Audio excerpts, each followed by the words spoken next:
everyone. Take your seats. Greatly appreciate it. Welcome to CCNA's City Commission Vendor Forum. Please don't make me have to shush you, Eileen. Thank you. Yeah, I call you out by name if I know it. Before we get started, a couple of things. We're going to do some really quick business, and the rest of the meeting will be dedicated to the Vendor Forum. So, first and foremost, silence your phones so that we are not interrupted by that. Thank you very much. I'll try to remember to tell you to turn them on at the end. We have some special guests today from the city I want to acknowledge. First, we have Planning Director Steve Cover is in the house. I just saw Commissioner Liz Albert slide in. There she is in the back. Liz, welcome. Interim Deputy City Manager Jennifer Jorgensen is with us this morning. And of course, Nancy Kelly.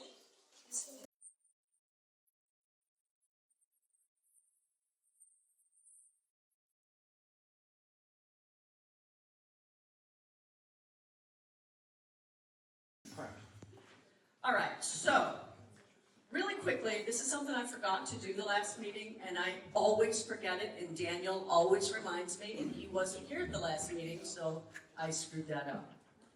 We need to approve our April 4th and May 2nd membership meeting minutes. Can I have a motion from a member to approve those minutes? Carl, is there a second?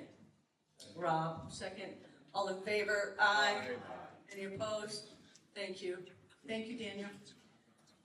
The police report is on our website for June. It's been put out there. Please feel free to review it. The only report we're going to do is a treasurer's report. Melinda, you're in the house somewhere. Do we have any money? Oh, Jim, good morning. I thought we were dispensing with reports today, but we got about just under $6,000. We bought a new microphone and then another one broke, so we're playing the microphone game again this morning. So I'm going to talk to you a little bit about what we've got going today. We have City Commission at large up for election this year. There are 2 at-large seats. One is currently held by Jenny Ahearn-Koch. The second is currently held by our mayor, Debbie Trice. Debbie Trice, as of right this minute, is not rerunning. So these wonderful people right here have decided that they'd like to be a city commissioner, and we're going to talk with them today. The rules of the game are, they have 2 minutes each for intro, then we will ask a question. Each will have 2 minutes to answer. And then we'll have a 2-minute wrap-up at the end. All the questions will be given by our moderator, Will Loera here. Each person gets 1 rebuttal. They can use it anytime they like. Sort of like a, what do you call that in golf? Mulligan, thank you. You can tell I'm a big golfer. And then you can have all the conversation you have with them at the end. Everybody clear on that? And someone asked in the back if they could please stand when they speak, and yes, they will, so you in the back can see them. And then the folks that are sitting by the camera back there, please keep any sidebar conversations really, really low, or we're going to capture it for all the world to hear. You might not like that, okay? With that said, we're ready to get started. Thank you. Hey, thank you very much. I forgot something. Yes, one more thing. Sorry. For you all, when your 2 minutes are almost up, I'm going to hold up this sign. I'm going to be sitting right here, so you can't miss me. And then when you are out of time, it's going to say, stop, time is up. And if you don't stop, I'm going to come and pop you one with my microphone. Okay? So in order to not have any police activity today, please stick with the timing. Thank you. Awesome. Thank you so much, Kelly. Thank you, everyone, for being here. As Kelly might have already noted, it is going to be about 2 hours long. So I just want to remind everyone about that in case And just in case, because it's 2 hours long, bathrooms right there and right over there. Thank you all as well for being here. We already know what the ground rules are, and so we're just going to rotate who's going to answer the question. We'll start over with Jen, and then every question we'll just move on down and rotate through the panel. But why don't we start with an introduction? Take 2 minutes to introduce yourself. We'll start with Jen. Good morning, everybody. Can you all see me? And hear me? Yes. Good morning. My name is Jen Ahearn-Koch. First of all, I wanted to thank Kelly and everybody from CCNA for hosting us this morning. And I wanted to thank my fellow candidates for being here and showing up. And I also wanted to thank you all for taking part of your weekend and your Saturday to be engaged and to listen to the issues and where we stand on them. Because local government is the government that impacts you the most. So it's really important you're here, and it just makes my heart very happy to see everybody so engaged. A little bit about myself. My name is Jen Ahearn-Koch, and I am currently representing you as your Sarasota City Commissioner at large, and I am running for re-election. My parents came to Sarasota in 1970. I bought a place here. I went to high school here. I went away to college to the American University in Paris, France, and where I got my Bachelor of Arts in International Affairs. I then went to Columbia University in New York City, where I got my master's degree in International Political Economy.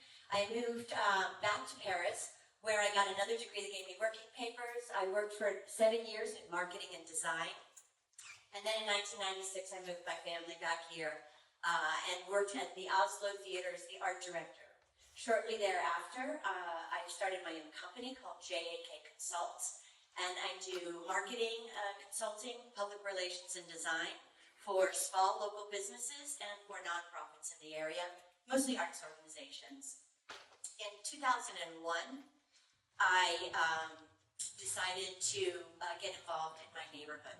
We were having a development that was proposed on the border of our neighborhood that was incredibly impactful. From there, I joined CCNA, and I was on the planning board. I ran for city commission in 2017, and I hope to earn your vote at the election on Wednesday.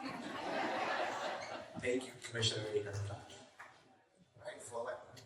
Hello, everyone. Hello, neighbors. Flo Entler. Thank you for having us. Thanks for taking the time. I moved to Sarasota when I was 25, and I've lived in our beautiful city for 37 years. And I've proudly dedicated countless hours to my neighborhood and our community. I'm the president of the Arlington Park neighborhood, and because I'm running, I had to resign as the second vice president of CCNA. For over a decade, I've been showing up at City Hall, speaking at commission meetings, planning board meetings, park and recs, historic preservation, and public arts committee, to name a few.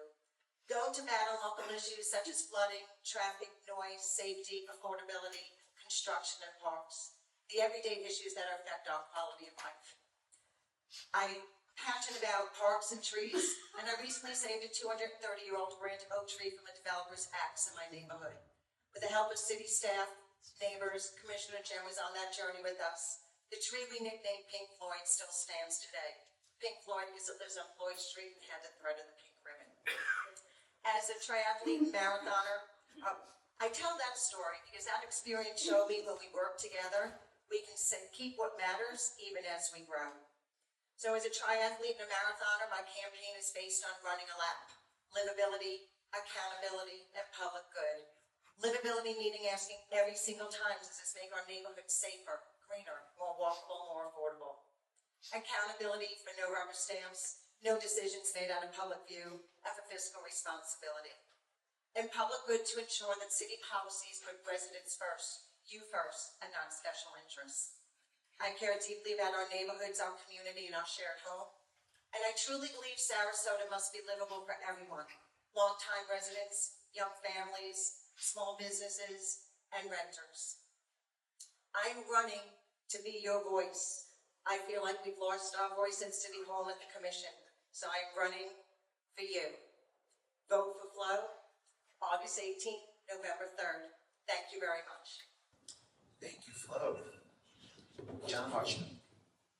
Thank you all, and thank you all for being here today, and thank you, fellow candidates, for also showing up. My name is John Harshman. I grew up in Dayton, Ohio. I went to college in Northwest Georgia right out of high school. When I was 18, and on the Ides of March, I hitchhiked to Sarasota with $20 in my pocket. I put myself through college and then found a career in commercial real estate. All during my early years, I lived in 4 different neighborhoods in Sarasota, and for the past 42 years, I've lived in the Bayview Heights neighborhood, which does not have a neighborhood association. And during my career, I became an expert in the city's land use and development code. Since the early 1990s, I have dedicated myself to many causes and served on numerous not-for-profit boards and city and county advisory boards and chaired many of them. I learned from those boards stewardship, and I was a steward of other people's money all the way through my career and on those boards, and continued the sustainability of many of Sarasota's most storied institutions. And in my spare time, I taught Taekwondo for 25 years to hundreds of Sarasota students and adults and won a national championship in sparring along the way.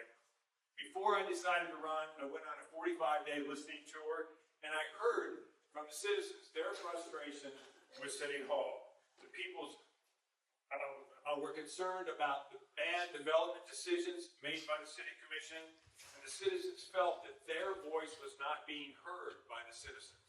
Overall, people felt that they were not being heard by the City Commission, and I agree with them. When I will use my business common sense, practical business approach to solving the problems that the City Commission has today and on in the future. I look forward to receiving your support. I'm John, City Commission. Thank you. John, Jaime Loomis. Hi everyone. First of all, I want to say thank you to CCNA for having us here today. And thank you for taking the time out of your Saturday. My name is Jaime Loomis. I'm a doctor of physical therapy and a certified personal trainer. I have worked and lived all over the country, from the east coast of Florida to Waikiki, Hawaii.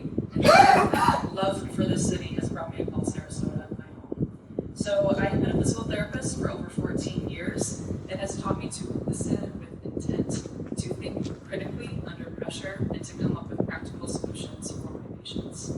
Those are some of the qualities that I'll be bringing with me as your city commissioner. I'm also a patent holder and a small business owner, so I know hard work.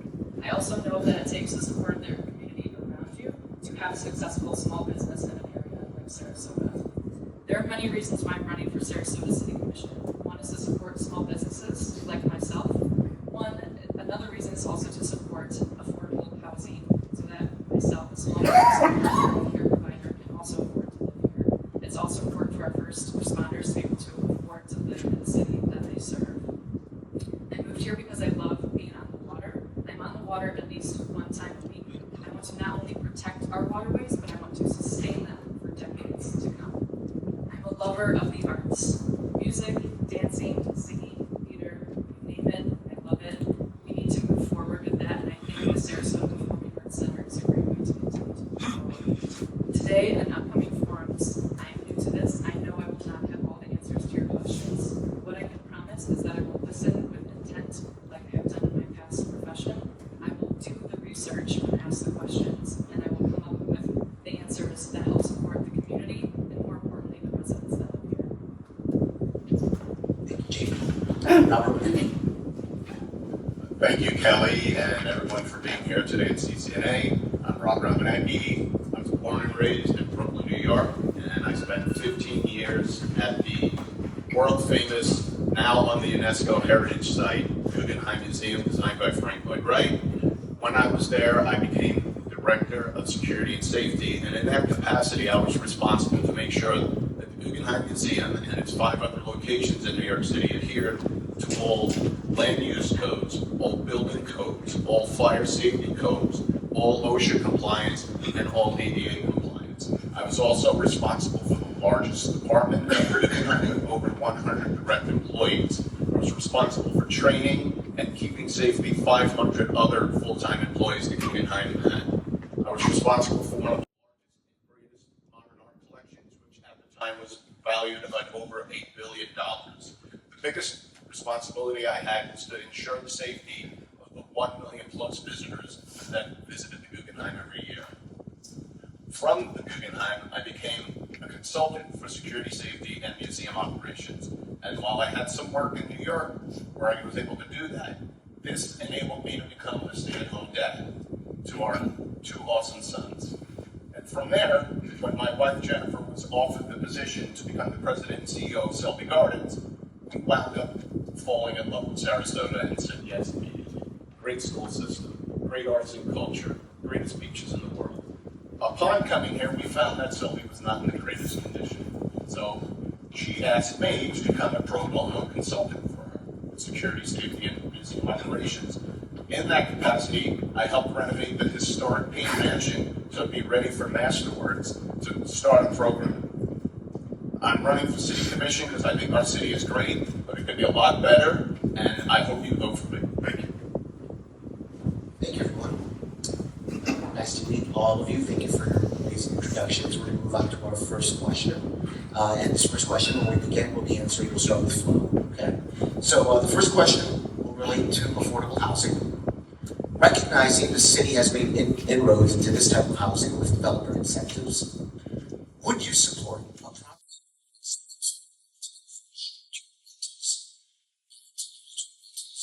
residential neighborhoods?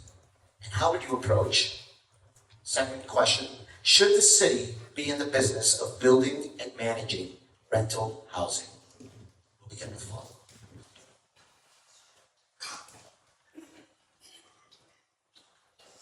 So first question, short-term rentals. My neighborhood is inundated with them. I actually got 4.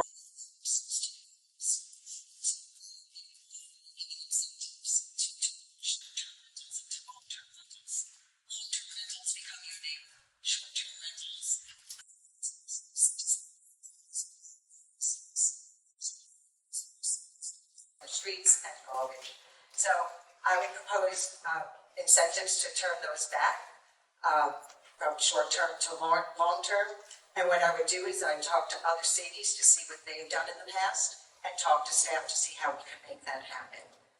I think we need better enforcement for our short-term rentals. We do have some bad actors, so I think we could increase the fines, and those that are habitual offenders, I think maybe we could suspend them for a year. As far as building affordable housing, I don't think the city should be a developer or a landlord. So, is this the first 3 properties that we're talking about, building affordable housing? Jennifer, okay. So I don't think we should be a developer or a landlord, but I do think that we can change our zoning for the affordable housing.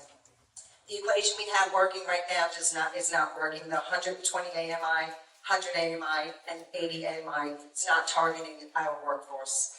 To quantify this, somebody making $50,000 a year would only be in the 60% AMI bracket. So we're missing what we should be targeting, so we're not fixing our problem. So yes to converting short-term rentals, and no to the first 3 property, but yes to fixing our math equations so we can actually get true workforce housing for our workforce. Thank you. Thank you, Flo. Thank you. So with regard to the short-term rentals, the reason why the short-term rentals is because the income that they generate is so much significantly higher than the income that they would generate from the long-term rentals. That's why we have the hotel houses out on the beach, and that's why we have hotel houses in the neighborhoods, and they are a problem. It's great to try to look for some way to return them back to long-term rentals, but there's going to be a huge economic delta there. So how much money do you want to throw at it? Or I don't know that there are grants available. If there are, then maybe we can look at that. But the challenge there is going to be if the landowner owns a short-term rental, they're getting a huge annual income from that, and then they change it back to long-term rental, and that income is 15, 20% what they were getting. So with regard to the city becoming a developer, absolutely not. It is a very, very difficult and challenging business. I know we see all these projects going up around town, and it makes it look easy, but these are very well-schooled, very well-funded developers that really know what they're doing. The city should not get into that development business. One of the problems with the first 3 is that not only did they buy property that would not work for affordable housing, it's too narrow. When you go above 5 stories, it just gets ridiculously expensive. But also, it took staff time away from doing what we hired them to do. Thousands of hours of staff time went into trying to be a developer when that's not what we hired them to do. And therefore, their regular jobs then get put to the side. And we end up, as citizens, end up suffering from that. Thank you. Thank you. So when it comes to short-term rentals, I think it's something that we need to go around and ask the community. I have actually a few friends who have short-term rentals in the area, but it's only because that's the only way they can afford to live long-term in Sarasota. It's their second source of income. There's not the same rule applies to everything. I understand both sides because I can see how, yes, the party atmosphere, maybe people are just coming in, but it's also the reason that a lot of people end up moving to Sarasota. The people who visit it, when you live in when you rent a house, you get the real feel for what it's like to be in the community. Not everyone here coming to stay in these houses are here to party. My sister, my family, are some of those people who do those short-term rentals so that they can spend time with me and see the city that I love and live in. I'm not saying yes or no, I'm saying to talk to a larger majority of people and see where people fall in it and then come up with the right answer for the bigger issue. When it comes to the developers, I think that developers should continue to be making the decisions when it comes to affordable housing, but as the city commission, we need to be in communication with those developers so that they're not just making plans without us or the people in the city being able to be a part of those decisions. Affordable housing is a necessity. We are growing at a very large rate. Affordable housing will actually help to protect our neighborhoods. This will help protect the greater good, but I think the developers still need to be in charge of that, and we as a commission just continue to be involved, communicate with them, and communicate with the people to balance. Thank you. As far as the short-term rentals versus permanent long-term rentals, I think it's important to be able to have people come here for a couple of days, enjoy the beach. I understand, and I've been at CCNA meetings and other neighborhood association meetings, there is a problem with short-term rentals and getting big groups going in and having parties and parking 5 cars on front of everyone's lawn. That needs to be dealt with from the city side. Not necessarily get rid of short-term rentals, but let's regulate it to where it's acceptable that everyone who lives here can have a quality of life that's where they want to be. As far as affordable housing, the city should never be a landlord. They should own a building for housing. They shouldn't be a landlord. I grew up in New York City. I saw what projects were. There's not enough money to go around for them. So no, the city should not. Affordable housing, the things the city can do to bring the housing for the workers is we need to put top priority on every agenda for anyone who wants to make a housing for the workers. We need to reduce redundancies in the filing process and make the economic impact of the developers less and make it more inviting to want to do this. And we can do it, but it's not going to just be the city alone. It's going to be everybody. It's going to be the citizens. It's going to be the developers, and the city commission will definitely be able to lead there, but they're going to need help. Thank you. Commissioner Ahearn-Koch. Yes, as far as the short-term rentals go, we've kind of seen that happen already naturally. When we introduced our hotel house ordinance in the city of Sarasota requiring short-term rentals to register, some of the folks found that process a little bit burdensome. And so instead of being a short-term rental, they have now switched back to a long-term rental. They would rather not go through that hotel house ordinance registration and have switched back. So that's been sort of a natural, unforeseen consequence that is a good thing. We've also seen some folks rent to specifically first responders in their neighborhood because that also helps their neighborhood maintain its unity. So yes to incentives for short-term rental conversion back to long-term rentals where it makes sense. It's important also to understand that the state has preempted the city of Sarasota from Airbnbs, the true Airbnbs where you have a room in your house and you rent it, that we are preempted from regulating, so we cannot do that. So there will always be this available market for short-term rentals in that situation of a real Airbnb. As far as the city being a landlord, I'm the city's liaison to the Housing Authority at the moment, and the Housing Authority, in partnership with lots of other organizations throughout our community, we have been really aggressively building as much affordable, attainable workforce housing as can be built. But I do not see there's a problem potentially with a rational nexus between a valid municipal purpose and the city being a landlord. So I'm quite sure we'd be in trouble with that. So I'm not sure that that's a road we should go down. No municipality does that in the state of Florida, and I don't think we should be the first. Thank you, Commissioner. Move on to our next question. The CCNA members are active in their city because we all love our city. How will you create better direct communication with the neighborhoods as our city continues to grow? Begin with John. That's a really good question, and just the demonstration of you all being here today shows the neighborhood interest. It shows all the citizens. Our neighborhood did not have a neighborhood association, and yet here we are. So people throughout the city are interested in what goes on in the city, not just from how they're using your tax dollars, but that's kind of the first thing a lot of people look at, but who takes care of our streets? Why is it not as clean and safe as we would like it to be? Why why are they buying property on First Street instead of using those funds to for some other better good for the city? So how do we as commissioners then relate better to the community? We need to listen to them, and not only listen to them, but we need to hear them. Oftentimes when I'm watching the commission meetings and there's the open to the public, there's some really brilliant ideas that come out of the citizens' mouths. And it gets ignored by the city commission. And one example, in January 5th, 2023, when the city commission voted for the density bonus for all of downtown, one of our citizens came up and said, look, this is not a good idea, but if you're going to do it, at least put a sunset on it. All the other density bonus programs that the city had before that all had sunset clauses in it. This one does not. So it's the commission's responsibility to listen to the citizens, and the citizens' responsibility then to get out there and to make their voices heard. Thank you.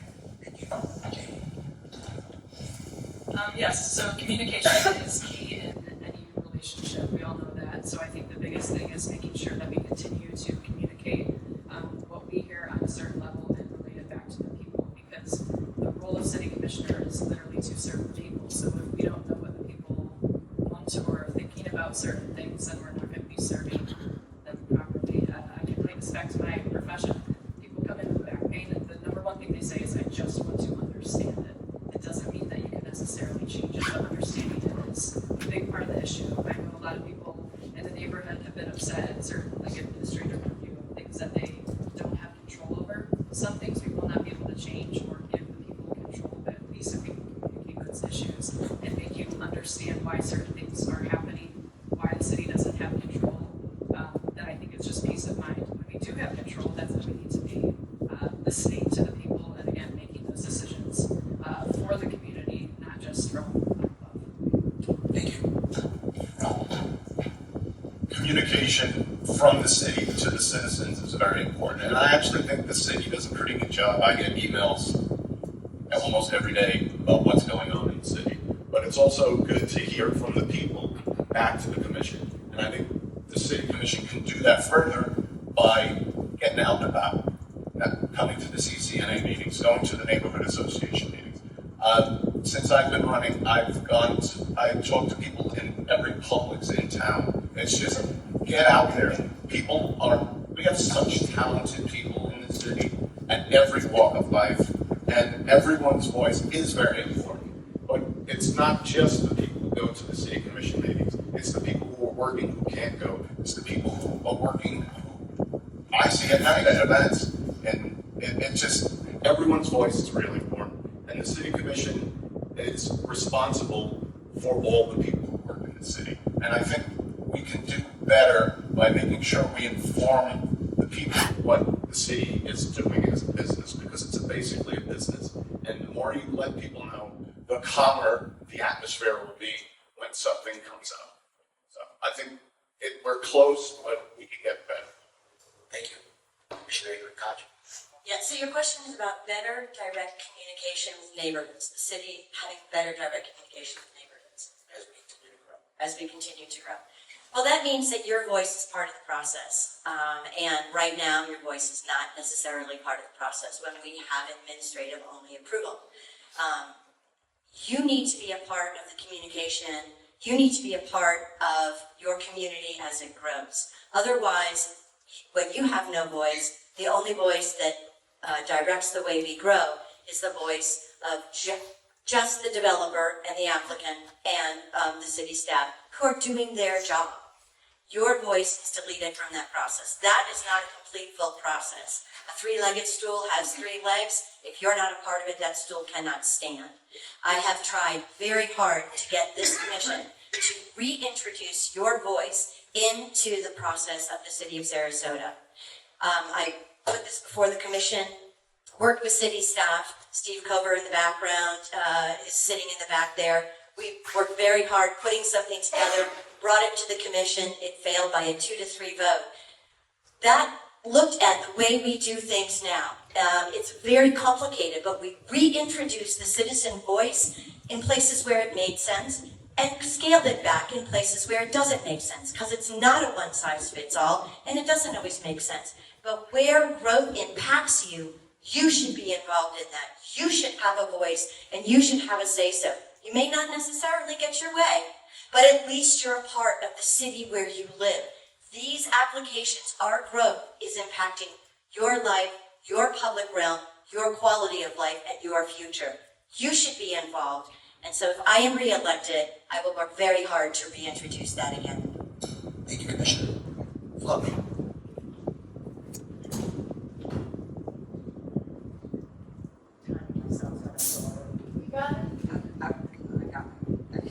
So this is one of the reasons why I'm running, because our voice has been stifled over the past few years at City Hall. So I believe in free and open communication. I believe in transparency, and I will always have an open door policy as your commissioner. And what I've been doing as part of CCNA and for my campaign, I show up to all the neighborhood meetings. I've been doing that for years. And that's really where you can find out what's going on at the ground level, issues with the neighborhood meetings. Then, of course, we'd be showing up to CCNA where all the neighborhoods gather. Because we realize sometimes that even though every neighborhood is different, our issues are more similar than we know. So the other thing is the 3 minutes we get down at City Hall, it's very hard to get your point across in 3 minutes, and it's a one-way conversation. So I would recommend that we do quarterly town hall meetings, commissioners, with the citizens, so we can have a two-way conversation and actual dialogue. The other thing I would suggest, Rob mentioned that city staff does a good job with notifying, you have to sign up for the city, but notifying development projects. But what I don't think we do a good job is in notifying the single family or residential neighborhoods of projects happening in their neighborhood. So if there's demolitions happening or variance being asked for or another application, we do not get notified. So I think that that's something we can incorporate too for better communication for the neighborhoods with the city. So neighborhood meetings, CCNA, open door policy, town halls, and let's communicate staff better with the neighborhoods. Thank you. Thank you. To our next question. As Sarasota continues to undergo development with large projects, such as the corridors and Hyatt, it's time to look at the results of administrative review. What changes to the DRC process would you support to improve the inclusion of compatibility and resident input? How will you make sure that new corridor plans do not result in residential neighborhoods now looking at parking lots and dumpsters? Start with you, Jaime. So currently with the administrative review, the commission does not have necessarily a say in it. It just has to do with zoning. So if the zoning goes through, then the developer has the right. Now, that's something that I can't change now. We can talk about it if and when I get elected. The commissioners can all come together and talk about it. The big thing is making sure that we're in communication with these developers who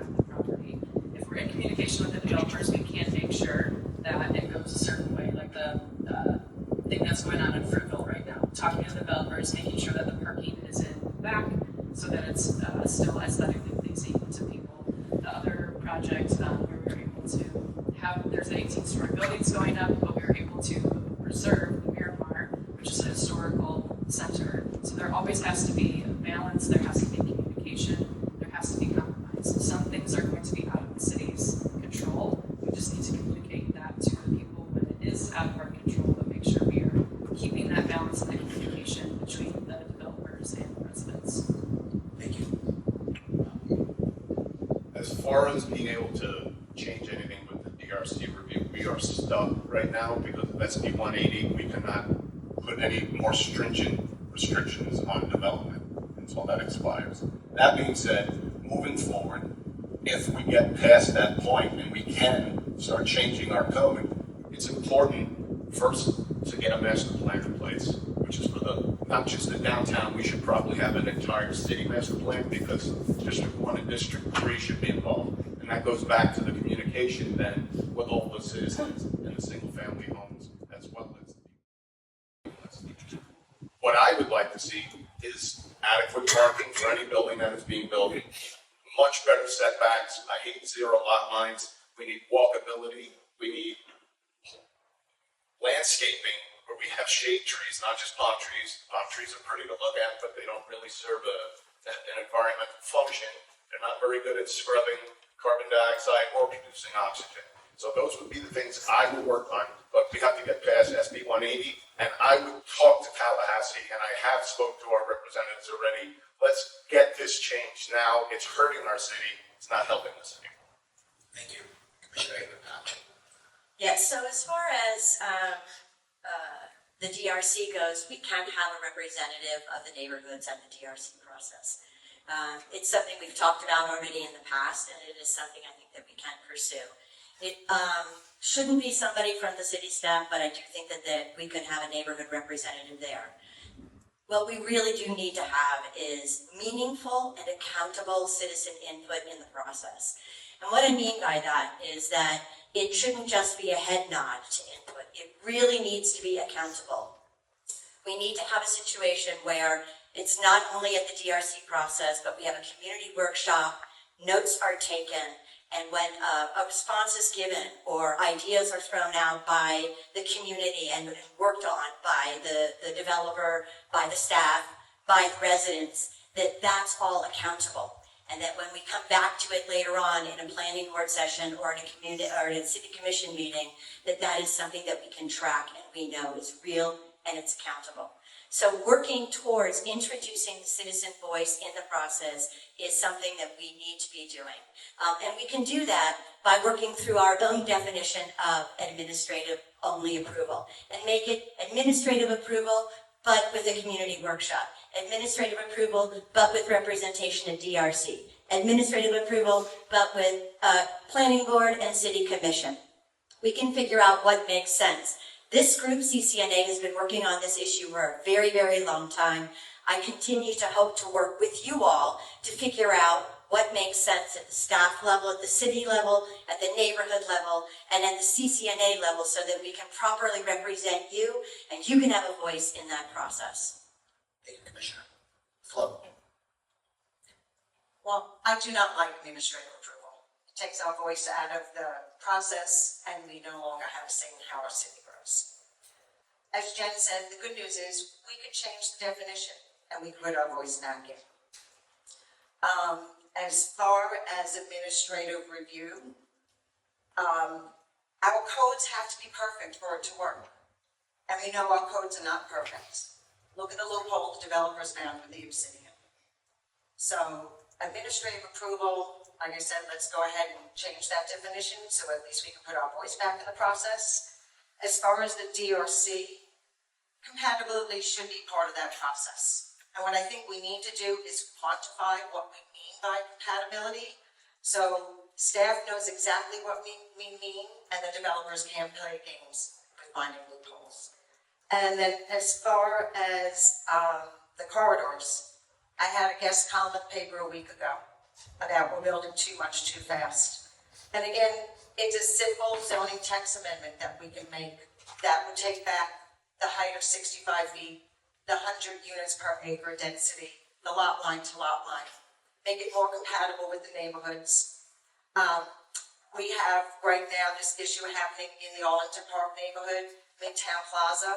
The dumpsters and the parking lot are at the back end of the project, adjacent to the single family.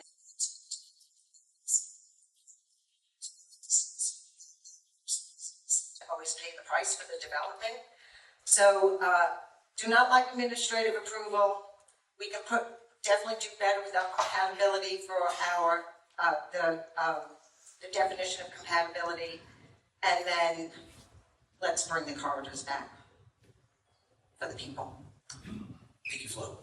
John. Thank you. With regard to the corridors, the urban mixed-use future land use designation was created by the city several years ago with the idea that it was going to be used to revitalize some of the older, failing shopping centers around town. And they put some incentives in there that had affordable housing and so forth. It's a little restrictive. Nobody has ever used it. The Midtown Plaza is being processed under its current zoning, commercial general district, and they're using the density bonuses that is permitted within that density. So there are a little bit different issues that we have to deal with. But let's talk a little bit about administrative approval. When Andres Ronnie put it in, it was an idea that was accepted by the community at large. But over time, and that was when his code was written, and over time, the code has been amended with the text amendments over the years. And as an example, our Obsidian that has been such a thorn in everybody's side. So the developer, under the current code that we have, they can create or they can call a hardship. And the hardship can be because their lot's too small or the lot's irregular. And so that developer said, this lot's too small and it's irregular. I can't put my trash receptacles here and for the trash trucks to come in, nor can I have my delivery zone. So what's his recourse in that? He writes a letter with his solution to the city manager, and then the city manager, an unelected single official, makes that determination. So that aspect of the code can be changed soon, that if there is a hardship or exceptions, they don't go to the director of planning or they don't go to the city manager, but they go to the city commission. Additionally, we need to have neighborhood meetings, compulsory neighborhood meetings with a representative from the city that can explain the site plans to the residents. Residents shouldn't have to know how to read a site plan or read blueprints and plan. They should be able to go there. The city can tell them what's what in the site plan. Thank you very much. It's a complicated topic.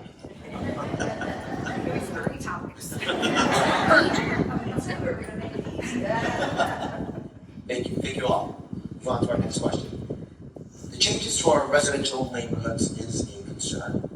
How will you support the existing residents' desire for compatibility and quality of life concerns where minimal setbacks create overcoverage with the neighborhoods? Thank you. That's a good question. What makes this city great? Beaches are beautiful, and I say we have the best beaches in the world, but you can go anywhere on the coast and have a great beach. Our individual neighborhoods are so unique to each other. There's not too many neighborhoods that look the same, and we need to keep the fabric of that together.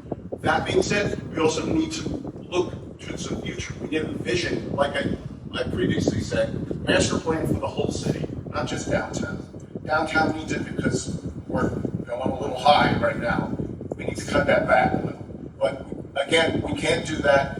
The state is restricting us with local and SB 180. But the neighborhood should stay the same. And everyone is right. We're saying the individual neighborhood should be notified of projects too. In New York City, if someone's building next to you, you get notified. Here, we should be notified when something's happening. I love the fabric of our neighborhood. Flo and I live in the same neighborhood, Arlington Park. We have one of the most beautiful blocks with a tree canopy. It's beautiful. We can walk to the park, the greatest park in the city. And I want to keep that the way it is. And I will fight to make sure that the communication is there and a plan is put into effect. This is about vision for the future, not just putting out fires when they happen. Commissioner Ahearn-Koch. Can you repeat the question? I can. The changes to our residential neighborhoods is a concern. How will you support the existing residents' desire for compatibility and quality of life concerns where minimal setbacks creates overcoverage in the neighborhoods. As it relates to single-family home development, not big giant development. Okay. Family homes. Okay, I see. All right, I thought it was having to do with downtown setback situations. Okay. Yeah, so our neighborhoods are one of the most important features of our city of Sarasota because we have a very vibrant downtown. We also have these gorgeous old neighborhoods, and each and every one has their own unique texture, history, and issues that they're having to deal with. We know by this group how important our neighborhoods are. When I first represented my neighborhood, which is Tahiti Park right up here, I was so thrilled to come here to CCNA to be able to learn about all the different neighborhoods in the city of Sarasota. And I'm sure as all the candidates, as we go door to door, you learn about all these unique little neighborhoods and history and how we all fit together and continue to make this a beautiful, valuable, gorgeous city and community that we love. As far as setbacks go within the neighborhoods, this is a problem that we're experiencing with our own code enforcement and our permitting. We have allowed people to build homes to exceed the requirements, and then we come back in and we grant a variance when they have exceeded the setbacks. This is something that we need to look at. We have a new city manager. I'm very excited. She's bringing a lot of energy to the city and to our staff and to our culture. And I think she's going to make some wonderful changes. We're going to examine our departments because, a city of our size with over 800 employees, we have departments where we can look in our department and reflect and say, how can we do this better? It doesn't necessarily require more staff. It doesn't necessarily require more money, but we can look and we can do things better and more efficiently. And I think this is going to be one of the focuses of our new city manager. Thank you, Commissioner. Flo.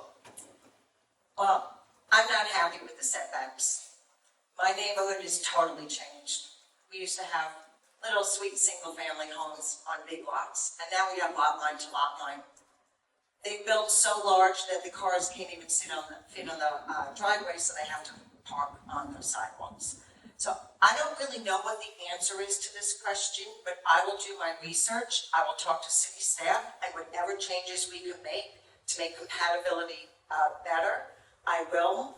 But I know as far as property rights, once we give a right of way, it's kind of hard to take it back, so I'm not really sure what direction we can go. But again, I am all about compatibility with the neighborhoods, and I do not, if you look across the street from me, big, big, big lot line, small, big, big, big lot line. That's what I look like across the street from me. And not only does it not negatively affect the quality of the neighborhood, but it changes as far as the infrastructure without flooding issues. I think that's something that we have to look at as well as how we deal with drainage.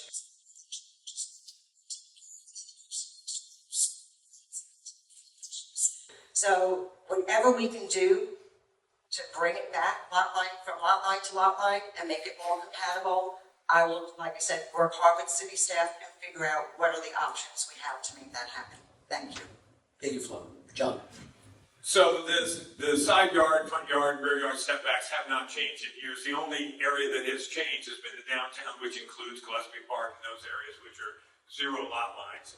But in the neighborhoods, it's always been a total of, for RSF1, I think it's a total of 20 feet. You have 8 and 12 on the other, on one side and the other. But I don't know of any neighborhood that has a zero lot line other than downtown. The issue that we're running into, though, is the houses are much bigger. People want a bigger this, a bigger that, and they're 2 stories now. It's less expensive to construct the larger houses today than it was 25, 30, 40 years ago. So we need to look at the code and figure out how we can make that more compatible with the neighborhoods. One of the things that we could do is to require new homes to have the air conditioning and mechanicals elevated on their roof instead of in a side yard setback, so they impact the neighbor's yard. We hear that in Gillespie Park. We hear that in some of the other areas where you have the new homes being built and they have 2 or 3 air conditioning units that are blowing right into somebody's, right into the neighbor's bedroom. So it is going to be very difficult if someone wants to change the setbacks, wants to reduce them. wants to make them larger, it's easy to reduce them, but not to make them larger. If we do have builders that are violating those setbacks, they have a survey, they have a site plan, there are city inspectors that come out various times during the construction process, and they should be able to notice if there is an encroachment into a setback, and if there is, they need to correct that. And that's just an enforcement issue and something that hopefully the new city manager will pay attention to. Thank you. Thank you, John. Jamie? So I think protecting the neighborhoods is a huge issue. I live in a small neighborhood called the Gardens of Ringling Park, and they're all small little ranch homes, which reminds me of where I grew up. And that's something very important to keep to the city. It's what keeps it unique. It's when you walk down the street and you see your neighbors and you still actually enjoy seeing them versus building these big barriers between the homes.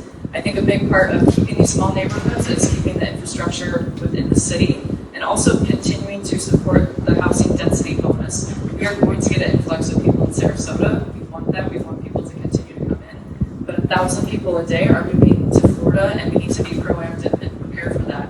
So having these developers have condos that are ready for not making them bigger, but having more units that are affordable to more people will make sure that we're protecting our small neighborhoods, will decrease the likelihood of tear downs and have more space for people to continue to be in their neighborhoods. Because yeah, like I said, like everyone's been saying, the neighborhood I live in, there's been 3 tear downs within the last few months of multi-million-dollar homes, and it does change the feel of the neighborhood. And so I think if we can be proactive, think about the future of the city and come up with real solutions, like I said, the infrastructure in the city, making sure there are enough units for people coming in, it will decrease the amount of tear downs and hopefully keep our neighborhoods the way they are and keep the city the way we live in today. Excellent. Thank you, Jamie. We are about halfway through, so if you need it.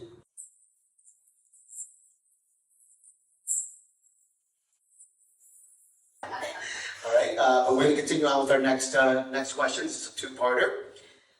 CCNA members are very active supporters, are very active in supporting the protection of our parks.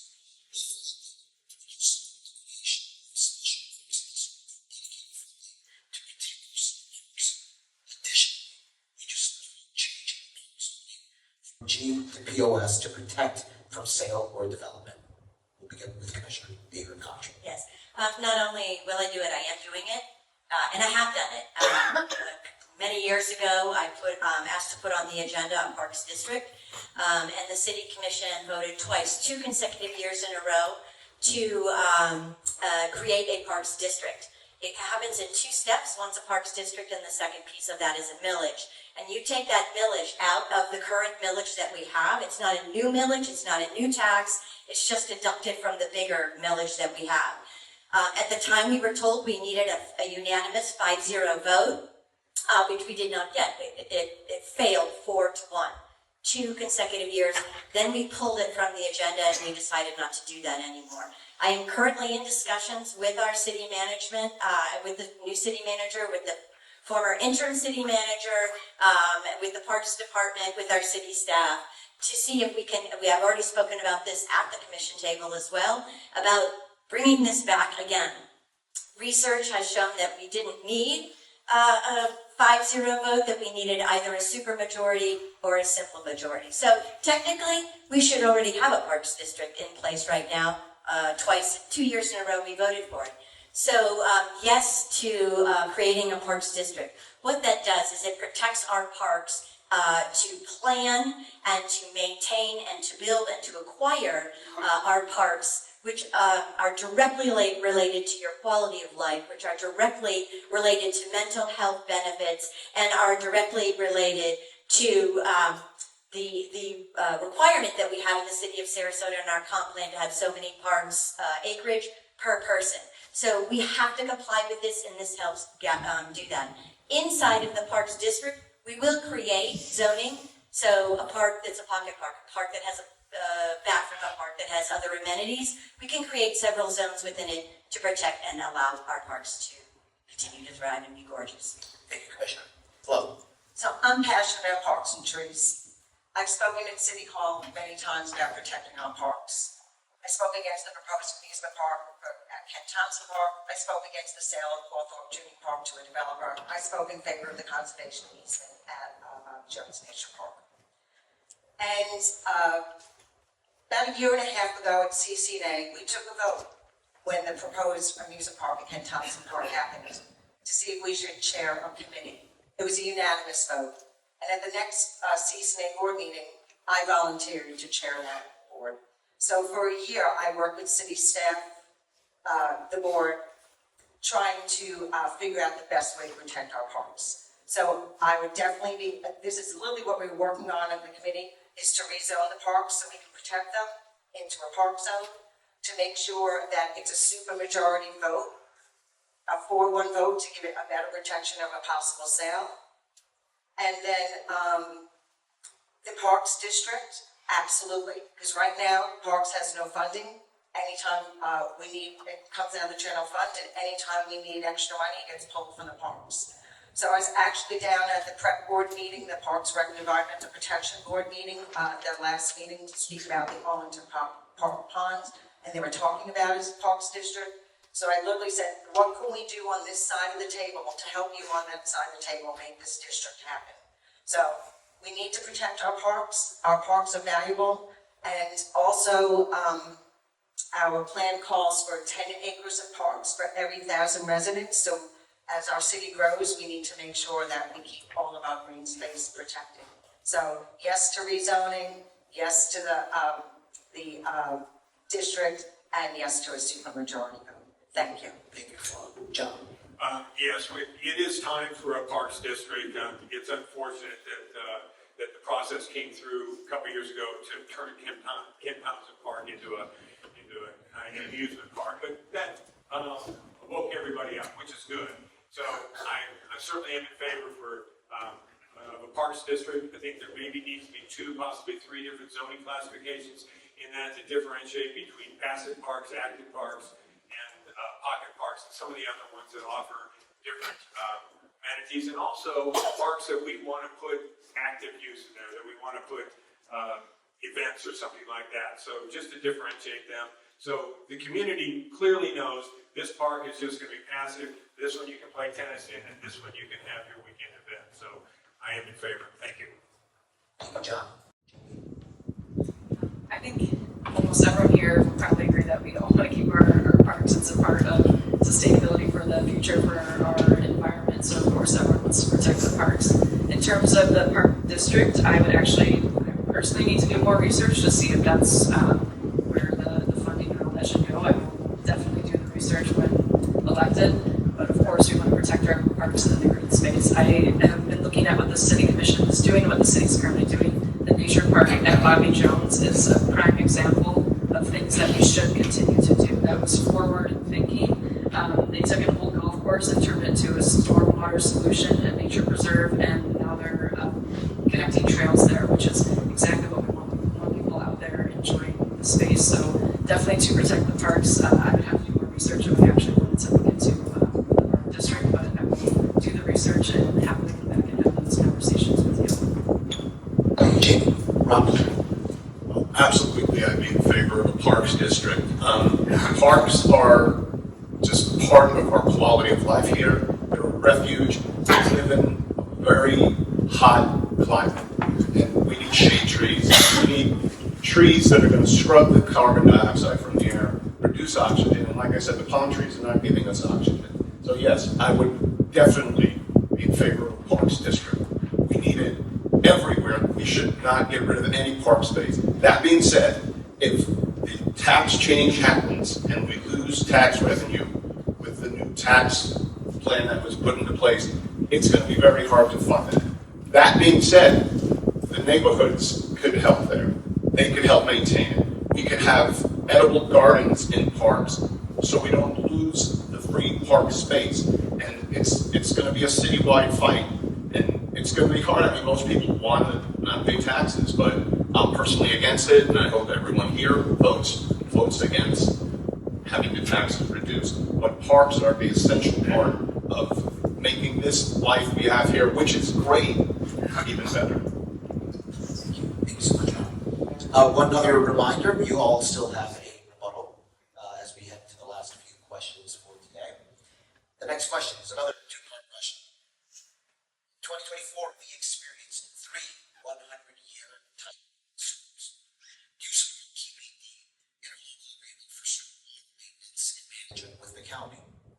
so why? And then in anticipation of these continued flooding issues, what, in your opinion, should be done to improve the county stormwater capital improvement project prioritization system? We'll begin with Flo. So CCNA's done a really good job with our stormwater committee. We now have a city employee for stormwater. We did not have that before. And that city employee works very closely with the county employee. For those of you that do not know, the county maintains the city's stormwater. So at least we have people talking between the city and the county, so that's good news. The other good news is that we have a plan, and we actually have funding for the plan. That rarely happens. We were given money to dredge Whittaker by Hudson Bayou, 10 million and 13-something million. We were given 13.5 million plus another from the county for receiving SRQ funds for St. Armand's hardening of their storm system. The city also chipped into that. So we have a plan. We have the funding. We just have to be patient because it won't happen overnight. And as for the interlocal agreement, I am all for the county keeping it. We do not have the staff. We do not have the equipment. And the interlocal agreement says that they have 30 days they can turn it over to us. But the good news, my understanding is the county has said they would not turn over stormwater to the city until it is right where it needs to be. So that's probably going to take about 10 years. So if they do decide to turn it back to the city, we have plenty of time to figure that out. But I'm all for the county maintaining it. And again, they have already started dredging for Leaky Creek. We just have to be patient to let the process play out. So thank you very much. Thank you, Flo. John. Thank you. So those storms were really an eye-opener for everybody. I've been here 52 years, and that was amazing. So hope that we never have to experience that again. But it did bring us to reality in that there was a lot of maintenance that had not taken place in our stormwater system. The county has a new stormwater person involved in terms of the interlocal agreement. We're going to keep that in place. The water flows from the county through the city. There's a number of things that we can do, however, is that we can make sure that the county maintains those stormwater systems. One of the problems that we had with St. Armand's during the flooding, the water from the sky, was that the stormwater systems were not maintained and the water couldn't flow out into the bay. As we get into the master plan process, we need to have a section in there for resiliency. I know the Bay is doing a really good job here of developing some resiliency, but that will go into our master plan so that as we look at future developments in the city, that's also taken into account. The other thing that I would like us to look at would be to have a 10 to 20-year plan for replumbing the neighborhoods that are west of 41. Those are the older neighborhoods, all that stormwater from 41 go directly into the bay. And it's going to be a long, expensive process, but we need to have a plan for it. And for some reason, we have not. There was a commissioner 15 years ago that started that plan, but it kind of stopped and stalled. There needs to be a plan that in 5 years we're going to have this done. So we can start from the north, start from the south, start from the middle, but that will help to clean up the water that goes in the bay and also help to mitigate some of the flooding issues that we have. Thank you. Thank you, John. Jamie.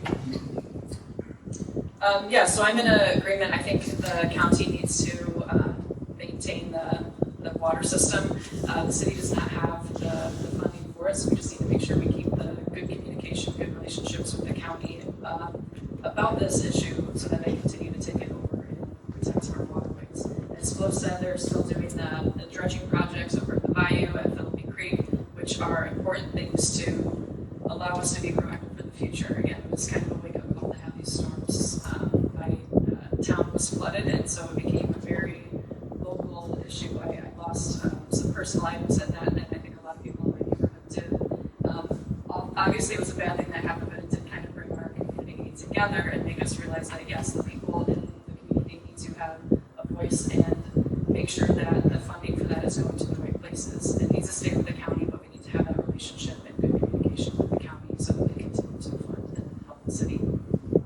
Thank you, Jamie. Don.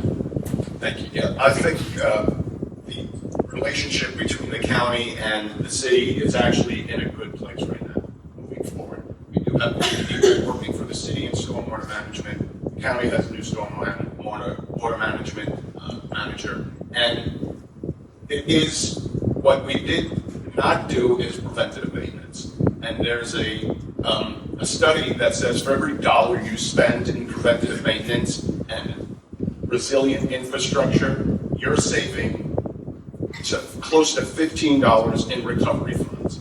So the city, I think, alone on its own property had an estimate of about $35 million in damage. Wouldn't it have been better to spend $3 million up front? And as far as stormwater is concerned, with the particular storms in 2024, what really hurt us was the storm surge. And storm surge is not stormwater management. And we need to be able to build resilient and put that money up front and make sure that our infrastructure can handle it. Also, with the management of stormwater, the Bay has it, Selby has it, really large stormwater faults. That absorbed a lot of the surge, that absorbed the stormwater. The biggest issue we had were the bayous backing up, and like at Pinecraft and with Debbie, they were underwater for 3 or 4 days. Those bayous get dredged. That water, if it'll come, it'll leave quicker as long as we have the waterways to let it go back out. So I think we're in the right direction, and it is going to take time, but we put a lot of effort into building resilient. Thank you. Commissioner Ahearn-Koch. Yes, 2024 was a very difficult summer for all of us and fall for all of us. I flooded almost everywhere in the city, flooded in some way, shape, or form. That did elicit a lot of conversation about what we're talking about with stormwater. The city and the county, we do have a very good relationship with our county commission at the moment. They received a lot of calls from us. We received a lot of calls from you. But we did have the conversation, and the county has in the agreement, interlocal agreement, that they can hand it back to us with 30 days notice. We sort of begged them not to do that, and they relented and agreed not to do that to us. It would have been devastating for the city had they decided to take that option, and I'm very grateful that they didn't. My understanding is the commitment is that the city will invest the county will invest back into the city, into our stormwater upgrades and maintenance to get us to a place where we should have been 15, 20 years ago and continue to maintain our system. It's crucial that it's maintained, and that's really the key to almost anything you have as a city, that not only do you build it, but you also maintain it. So yes, to keeping the relationship with the county, and the other question was priorities. Obviously, the St. Armand's and a lot of our the areas closest to the bay are priorities because that's where the waters flow. But the county is working with the city very closely. These are professionals, these are engineers, and they are working to tackle the problem. So I'm confident they will. Thank you very much, Commissioner. Move on to the next question. This one's very, very personal to me. It goes without saying that we all, including all of the candidates, appreciate the essential role of the arts in Sarasota. It's the reason why I moved here from Boston. If the county does not financially support the new SPAC, how will it be funded? Boy, that's a great question. That's a lot of money. The city's going to have to, sit back and figure out if that's something that we can do now without the county funding. I'm certainly hopeful that the county is going to, figure out their position on it. The city has already agreed to donate land for SPAC. They've already put in the TIF district, so that generates a lot of money. It's clearly not enough, but the city has done a lot to go out and ask the taxpayers to pay for SPAC. That's going to be a real challenge. We all want a new performing arts hall. I'd love to go there and see different performances, but again, it gets back to dollars and cents. It's the same thing with affordable housing. Like, we would love to deliver affordable housing, but how do we pay for it? We'd love to deliver a new performing arts hall, but how do we pay for it? So I don't have the answer for you at this time, but it's something that we can certainly work on as we go forward. Thank you. Thank you, John. Jacob. So hopefully the county will continue to help fund it. I know that's a big issue that people are thinking of doesn't, but we've already gotten the price down of the Sarasota Performing Arts Center, and I think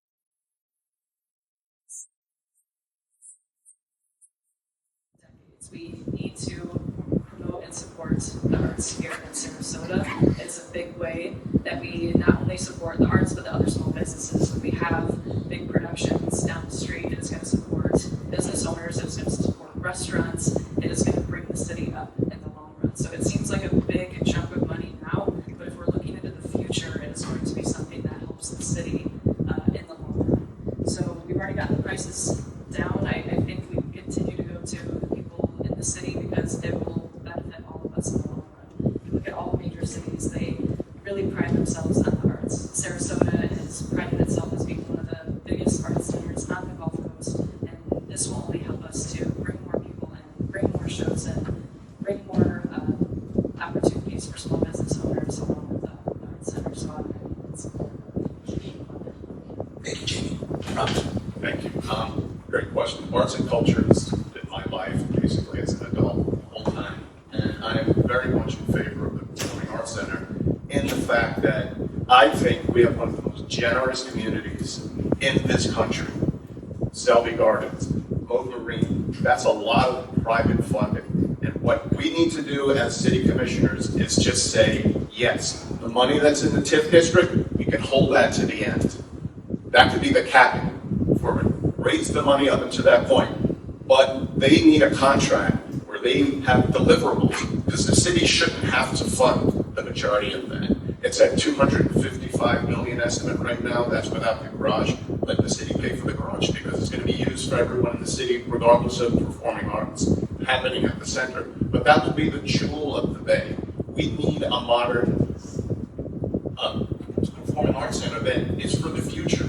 Van Wesel's great memories there, but we need to make sure that we can go into the future. We can't really renovate to make Van Wezel a modern facility for modern Broadway shows and concerts. And I think we're losing out to St. Pete, we're losing out to Tampa. They're building new facilities all the time. The money is in the community. Let's just give them a chance. And if it doesn't work, that's what the contract's for. They're deliverables. And I hope that the county would come in at the end when they see that there's progress there and that it's capable, and that little chunk that the city and the little chunk that the county has available will go towards it. Because the economic impact of arts and culture in our neighborhoods here is $347 million a year. That's more than our city budget. And that was just in 2022 coming out of the pandemic. So the numbers are going to be higher now.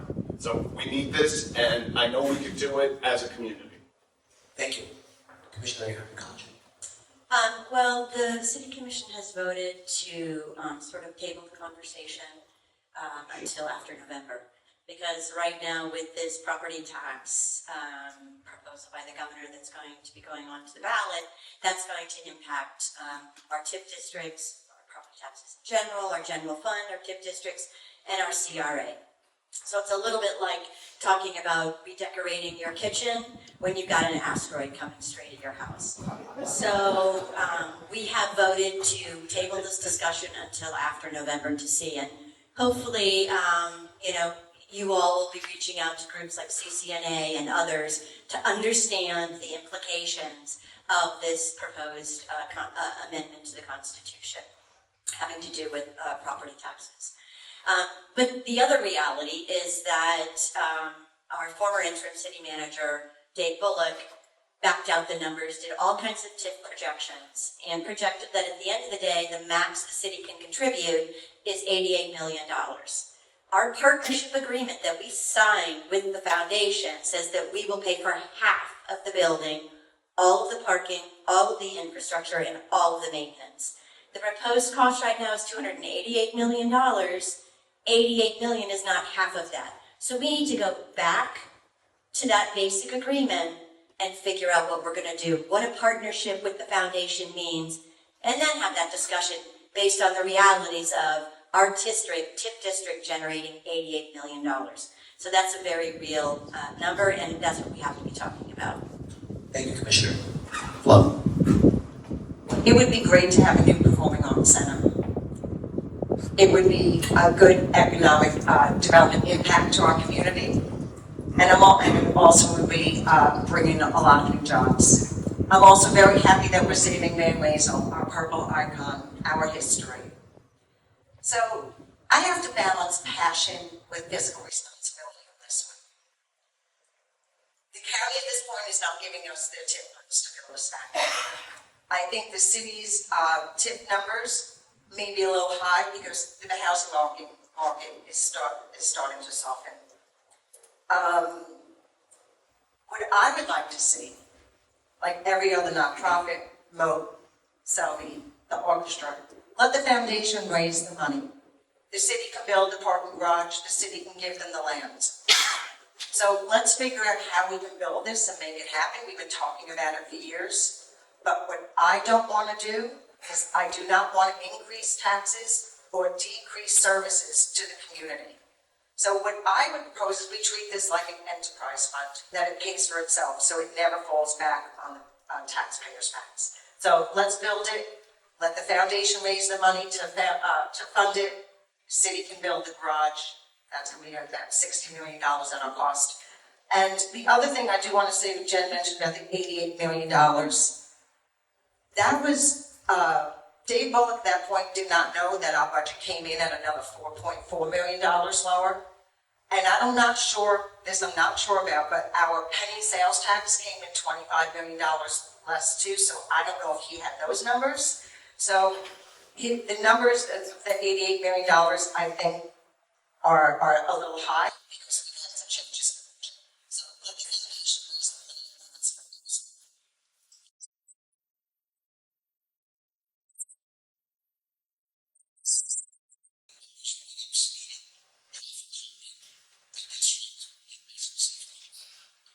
The traffic calming staff at the city has developed an all-encompassing plan to help solve these issues.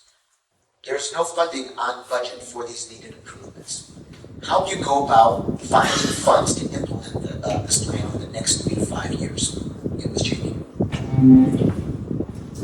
Well, I think what everyone's kind of been bringing up is the new property tax proposal that has gone to play. And I think the biggest thing with that is to continue to educate everyone as well as the voters, because it sounds like a good idea in theory, but we will lose a lot of funding in the city.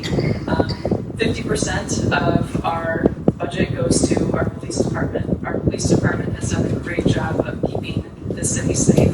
Sarasota is a much different city, a safer city now than when I lived here. And so we need to make sure we continue that funding for the police department to keep it safe. So I think the first step is making sure people are educated about this new property tax and get out and vote. Obviously, I think people all are going to be voters who are here today are passionate about it, but make sure you talk to your neighbors, maybe the people who are coming out to these meetings to talk about that, because that is a really important part of our funding to keep our city safe.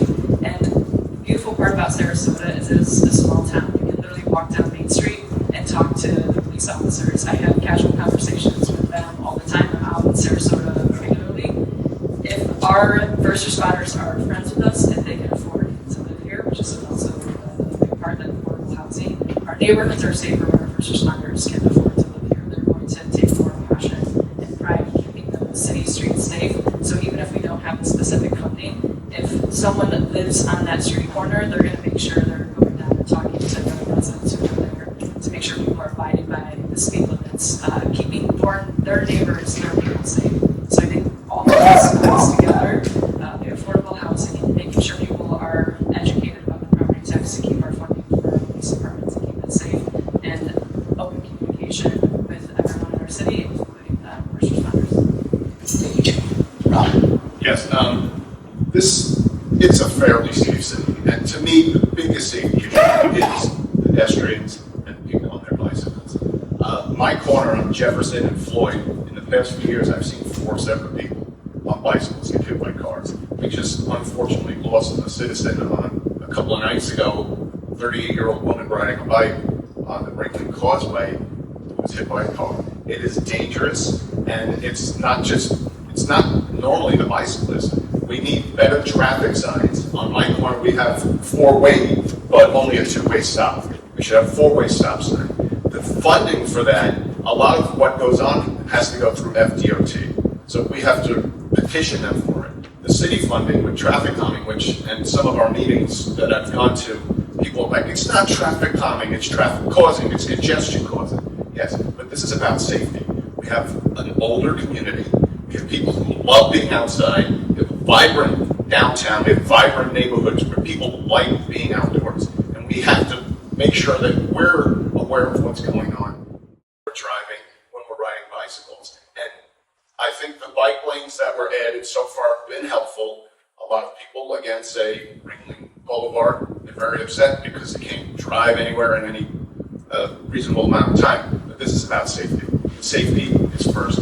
Human lives mean more than any material properties, cars, and anything. That's when I was at the Guggenheim. First thing I told people: if we have an emergency, get out. Yes, $8 billion worth of art, but you're not replaceable. Someone can paint another painting that's just as beautiful. So safety is first. Thank you. Commissioner Ahearn-Koch. Yeah, so this is your lucky day. I'm telling you that we have budget meetings coming up this summer and in the fall when we will be deciding your budget. So this is the time for you all to weigh in. Come to those city commission meetings. Our meetings are usually filled with folks taking their 3 minutes and participating. When we have our budget meetings in the summer, nobody's there. So I welcome you all to come, participate, give us your input, tell us what your priorities are. That's how you fund things. You plan for it, you budget for it. We also try to solicit appropriations and grants for all these kinds of streetscape fundings. It happens and we can do it. The staff did a great job working with the neighborhoods, figuring out how we can do safety, working with you all to figure out what you want to see in your neighborhoods as far as traffic safety goes, slowing traffic down. What can we do that's going to be impactful in your specific neighborhood? And so now it's time to talk about how we're going to implement it. How are we going to allocate those funds? Where are they going to come from? This is where I would love to see our chambers filled with each and every one of you telling us what your priorities are for our budget coming up. Thank you, Commissioner. Flo. So first I want to give a shout out to CCNA. This is another committee that they stood up, and they've done a very good job working with the city for traffic calming. Few things we have: our neighborhood streets are now going to be from 25 miles per hour down to 20 miles per hour. We have the new warrant program. Thank you, Norm. It used to be an all or nothing program. If you didn't get 6 points, you got no speed mitigation. Now, even if you get 1 point, you can get some sort of mitigation. We have a program with the radar guns right now, working with the police officers, and the city worked with CCNA for those slow down, safe speed signs. So we do have a lot of plans in place, but again, there is no funding. So this is kind of passionate to me, having safe neighborhoods, because we lost our dear brother. So this is top of the list for me, is to make sure the neighborhoods are safe. So the funding will be interesting. I am one of those people for the last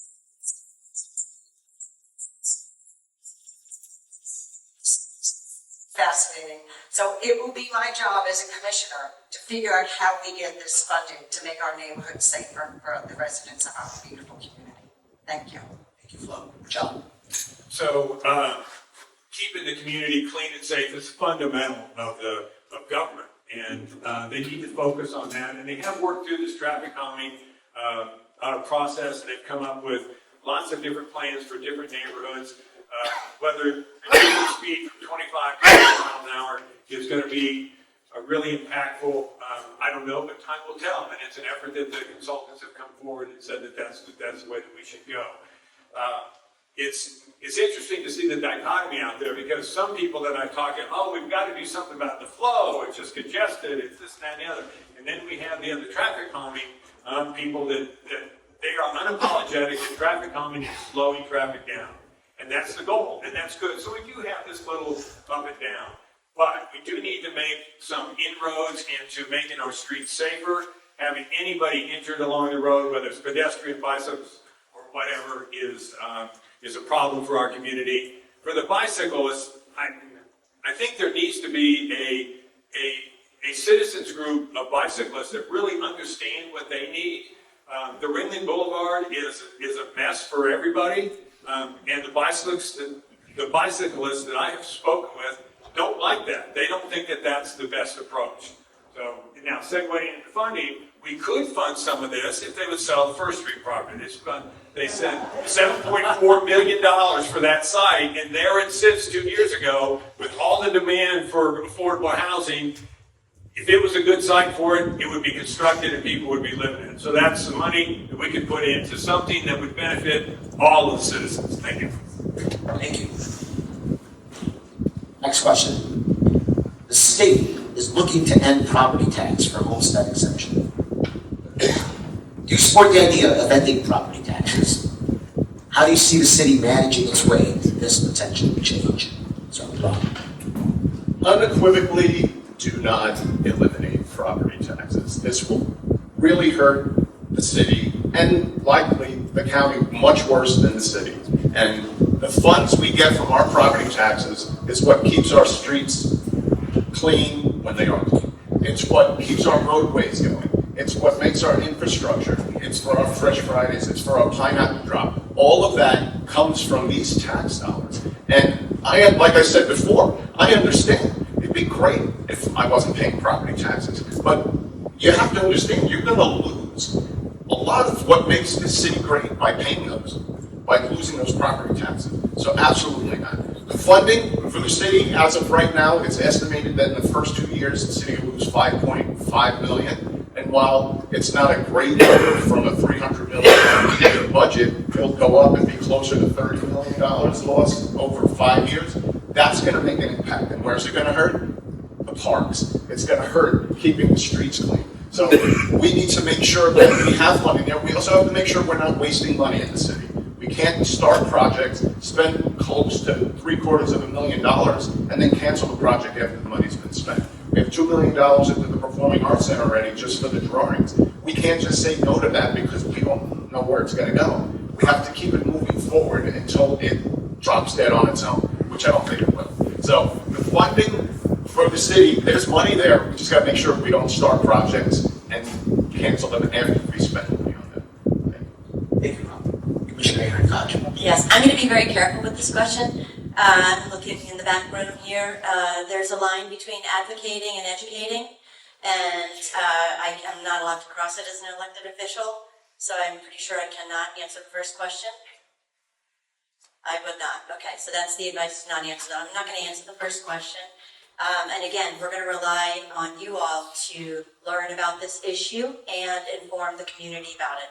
But what I can tell you factually is that from our general fund, which will be impacted by this proposal, these are the departments that are funded, partially or fully.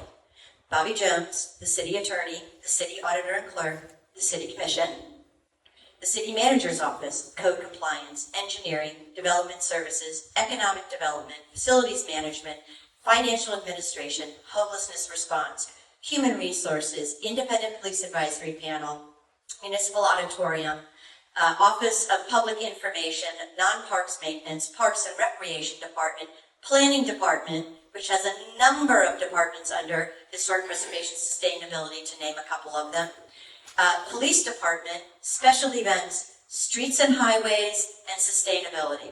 Those are the departments of the city of Sarasota that will be impacted should this go forward. There are 512 employees that are paid out of our general fund. That will be impacted. Thank you, Commissioner. Flo. So the city can't run without property taxes. 51% of our general fund comes from our property taxes, our annual taxes. So without them, we would have no money for essential services, such as our parks, libraries, safety, and veteran services. So this is being sold as a tax break. It's literally just a tax shift. The money will have to come from somewhere.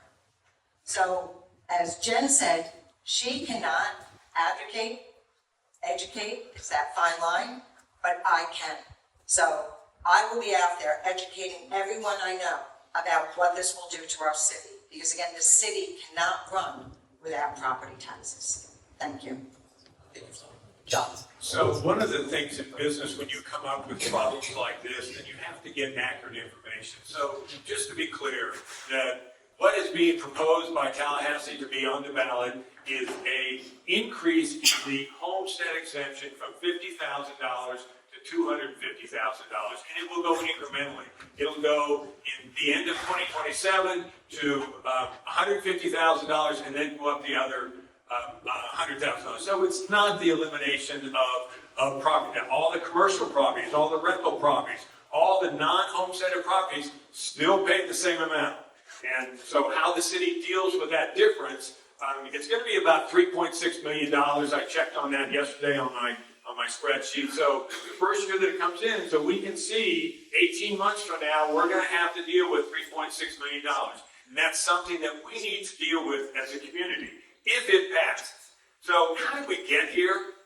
This is coming from Tallahassee, obviously, because our ad valorem taxes have increased so much over the past 15, 20 years from the valuations increase. When the homestead was first put in 1934, it was a $5,000 deduction, and the average home was $7,000. And then it was increased to $25,000 in 1980. The average home was $45,000. In 2006, it was increased to $50,000. The average home was $257,000, and in 2025, it's $50,000, and the average home is about $450,000. So the amount that your homestead, the percentage of the value of your homestead, reduced significantly enough. So we can weather this. If it passes, there's a whole lot of resistance to it, so we'll see how it shakes out. But be clear on what it is. It's not the elimination of all ad valorem taxes. Thank you. Thank you, John. Jamie. Yeah, so I think the biggest thing is education. You can see how this looks good on paper, but it's a very important issue that our city is going to be facing because we get about 50% of our funding through the property taxes. If this is passed, we lose our funding for our police department, and the city has worked very hard to get the city to where it is the safety that it has today. Someone explained to me, it's like, if you think about property taxes, it's like HOA fees. Like, nobody likes HOA fees, but you pay those fees so that you can have the amenities that you want, feel safe in your environment, have the people keeping your community safe, keep ladies, keep everything looking nice. It's the same thing with our property taxes. It's nobody wants to pay more money, but it's something that is going to be essential for our city. So hopefully we can just educate people on what that looks like for our city, how many important people is it affected, as Jen brought up, because it's a big issue facing our city now. The best thing we can do is communicate to the people in our city. We're going to be the people going out there and talking to people in the community, so I think we're going to be the biggest people to help educate people for the ballot in November. Excellent. Thank you, Jamie. We have a couple of questions left. Next one. From 2021 to 2022, we have lost 241 historical buildings within our city limits. Does the magnitude of historical building destruction concern you? What solutions do you propose? Commissioner Ahearn-Koch. Yeah, historic preservation is one of the things that's near and dear to my heart, one of the efforts. The City Commission has adopted the transfer of development rights. And what that does is it sort of mapped the downtown of the city of Sarasota. This is a new thing for us. And it's a tool to protect historic homes. And what it does is we have sending sites, receiving sites, and then some sites are sending and receiving. And what you can do is if you have a historic home, the air rights above it and the square footage or the square footage can be sold on a market, and they can be purchased by a receiving site. It's not the full, 10 stories or 18 stories. It's 2 stories that can be transferred, as well as square footage. This is a tool that is being used as we speak, and I'm very proud of that. We need to look at our historic preservation code. We have standards in there. There are 7 of them. And we need to bring that back and have a look at those, because number 7 is sort of the out for most preservation efforts. Historic preservation in the city of Sarasota is something that we don't take lightly. We have the Newtown District, which is the largest historic district in the state of Florida. There are over 780 contributing structures that took a decade or more to create that district, and that is going to be incredible for Newtown because that is a destination. It's going to be a way to preserve the stories and the history of Newtown and continue to create pride of place. So those are just two examples of historic preservation efforts. Thank you, Commissioner. Flo? I totally support saving our historic structures.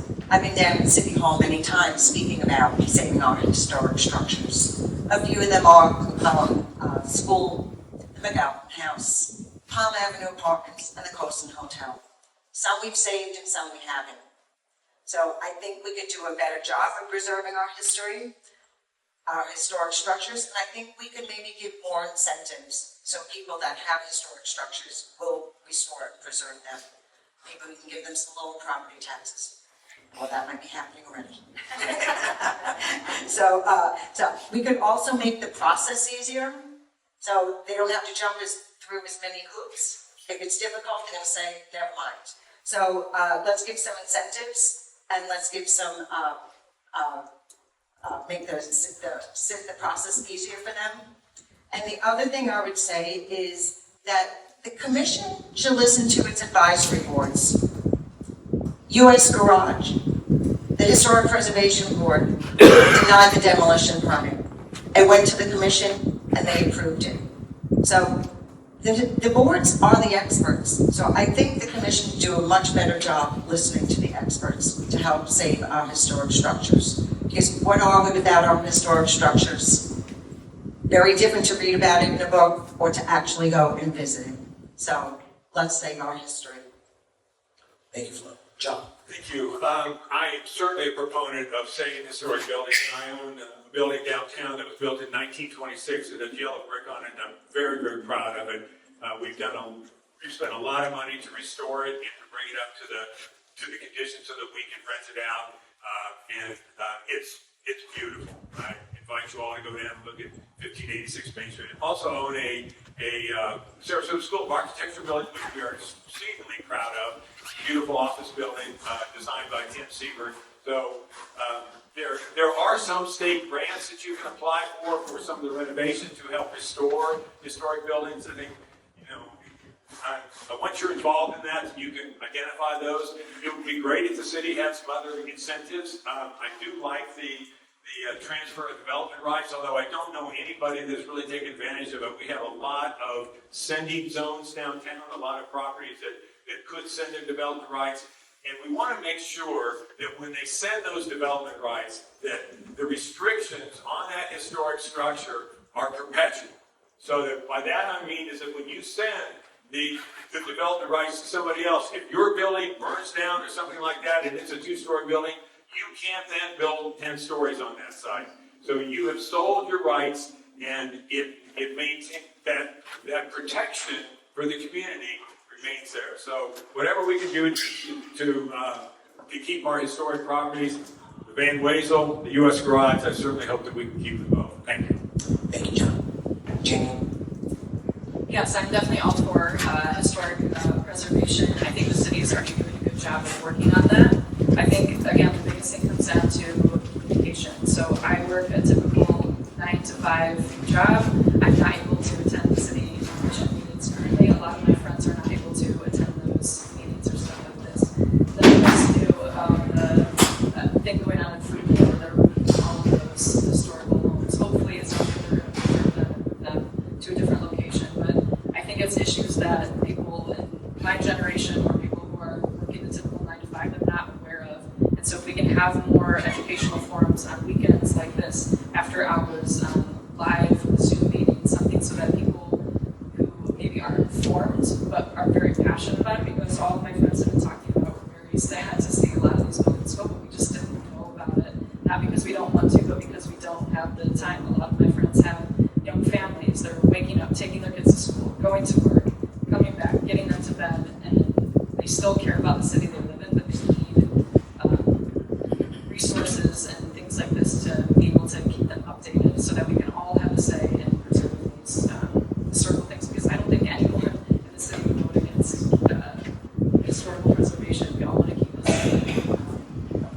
is, and we just need more people aware and supportive of it. Thank you, Jamie. Rob? Thank you. Of course, I want to preserve the historical buildings here.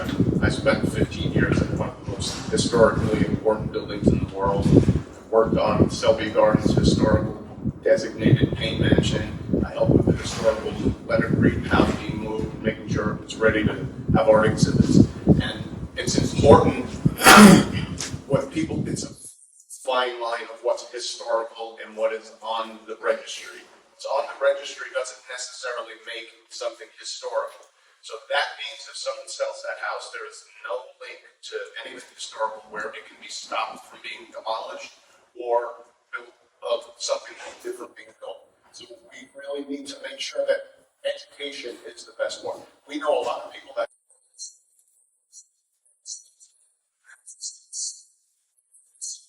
and it's really a passionate thing. People who care about it are the ones who have to move them forward. The actual historical buildings, they need to be maintained, but that again falls on the people who own them. And I think what we need is a balance. We need stuff built new when it's in a historical district that mirrors the aesthetic.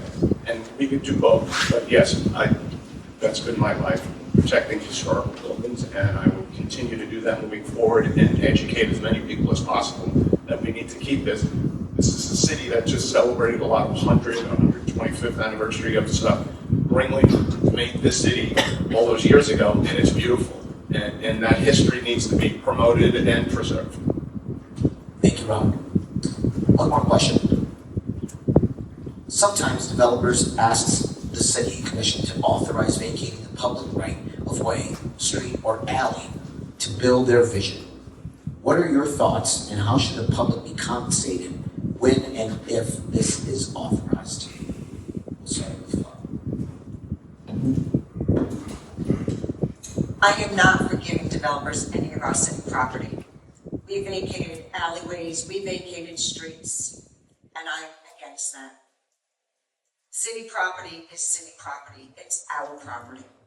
So I am not for vacating any of our alleyways and right-of-ways. And as far as being compensated,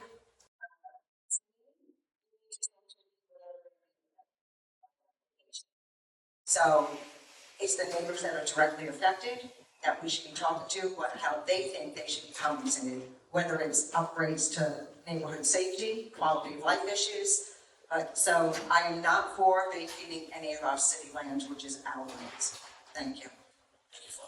John. Thank you. So this really has to be a case-by-case basis. I think there are some situations where it makes sense to vacate it, and others where it doesn't. Keep in mind that alleys are oftentimes an easement that goes with property owners on either side.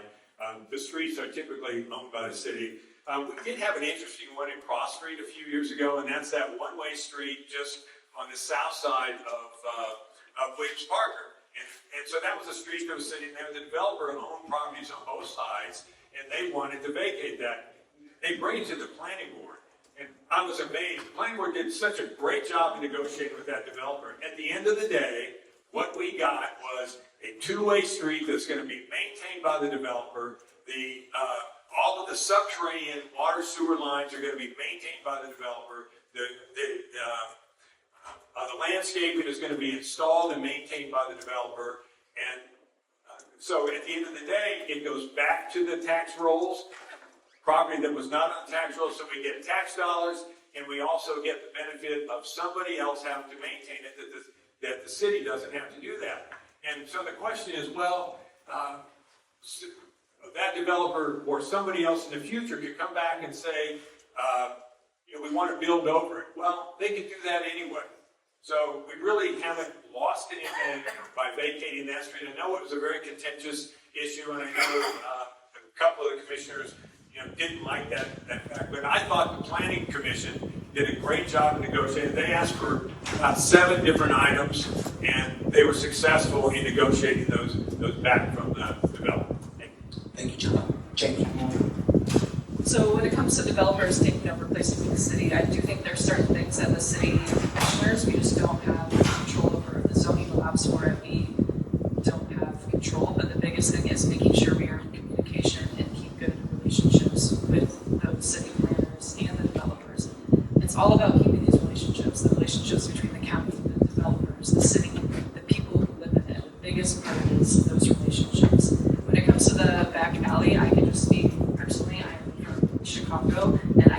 Chicago set a big thing where all of the dumpsters and garbage, everything has to be in the back alley, and it makes for a much cleaner city compared to other cities who don't have that. So I think if developers were to take over, that's something that we need to make sure that we're all discussing being part of, because I think we need to keep those dumpsters, the garbage in the back. The more garbage that's in the sidewalks, the less clean the city is, and we work so hard to make a beautiful, clean Sarasota.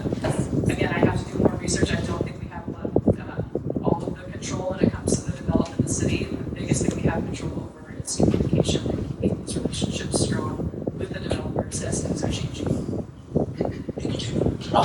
Yeah, it's a difficult issue, but if you have someone who owns property and over time they build and own the property surrounding an alleyway, and the alleyway really doesn't serve a purpose as an easement, yeah, we should be able to give that. But as an incentive, that square footage should be in green space, landscaping in front, wider sidewalks, better setbacks.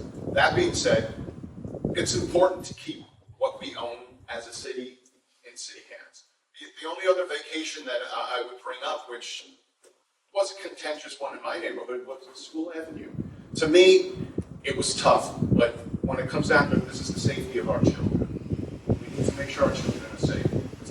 School shootings and everything makes it really dangerous to protect schools, and I thought it was really important that we did that for the safety of our students at Sarasota High. So, yes, I don't think we should vacate anything just for the sake of vacating it, but it's going to be a case-by-case study. And yes, incentives should be there, or costs. There should be equal square footage put back to the city from what was taken. Commissioner Ahearn-Koch. It is a case-by-case basis, and we have requirements that we have to consider. It's not whether you like it or you don't like it, or you like the applicant or the project, or you don't like it. It's very strict requirements that we have to consider when we do it. And one of the big ones is, does it equal or better the public good? Is what they're proposing, is it equal or better than what exists, and what is the public good that they are proposing to give them? And that's a pretty subjective criteria, but you do have to weigh it, and you weigh it against the evidence that's presented to you. I have almost never voted, or having said that, I've almost never voted to vacate a street, alley, or right of way. I've done it a handful of times in the 9 years plus 6 years on the planning board, 15 years. Because it's very difficult to demonstrate that. Is it an equal or better good to the community? Because it's sometimes it's a right of way, sometimes it's an easement, but ultimately it's the community that will have access or lose access. The example about alleyways that we're given, we have alleyways in big cities for a reason. It's a lot of time where the dirty business is done, because you don't want that out front. So if you have to vacate it, where are you going to do that dirty business? If the streets go to nowhere, sometimes that's a reason to do it, because it's going to nowhere. But if it is something that is connected to your overall grid, you'll lose it. Even if it's not used today, what about the future? Will it be used in the future? These are all the things that must be considered, and we do have very strict criteria about those. Thank you, Commissioner. As we start to wrap up, I would like everyone to take 2 minutes to just recap your thoughts and tell us why we should vote for you. Begin with John. Thank you, and thank you all for sitting through all of this, and thank my fellow candidates for sitting through this. Being a city commissioner is a serious job. The commission, through the city manager, manages a $3.8 million budget and over 500 employees. Plus, they make land use decisions that impact property values and our public space for years to come in the future. You've heard from all the candidates today, and now you have the opportunity to choose from the candidates up here who you think is best qualified, who you think has the best experience, and who you think could work best with all the other commissioners on that commission.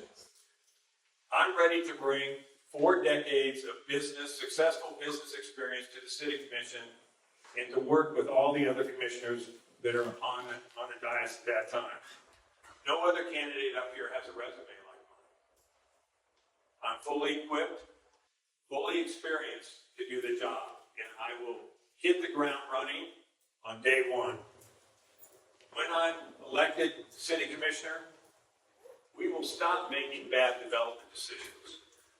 We will stop rubber stamping staff's recommendations.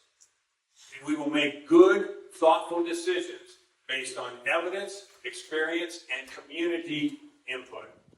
Thank you all very much. I'm John Harshman, and I would be honored to have your support. Thank you, John. Jamie?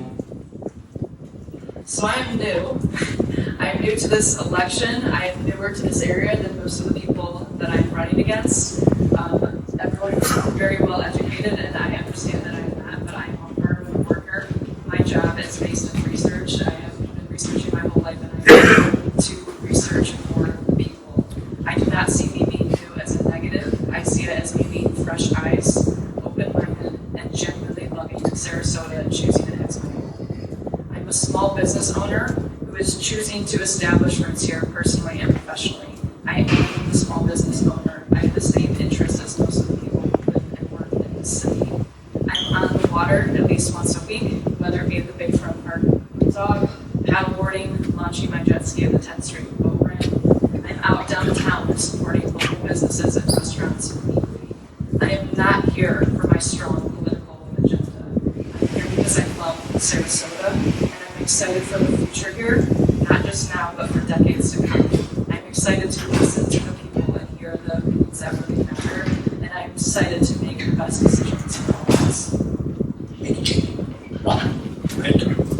Just want to thank Kelly again for and everyone here for letting us speak to you today. We moved here because we truly love Sarasota. And we want the future of Sarasota to be bright. We want our kids to come back. When they have kids, we want our grandkids to come here and visit us. And that being said, when I first looked at running for city commission, I was like, what is a commissioner? And I looked at the charter, and it's a commission manager position. And my experience in senior management at Guggenheim was over 100 direct employees, over 500 overall employees. And I have the experience to sit there and work with every department within the city, which includes not the people in the department, but you're part of this city. And what I want to do moving forward is really work hard at making sure we get housing for our workforce. We really need to build back resilient, especially at St. Armand Circle.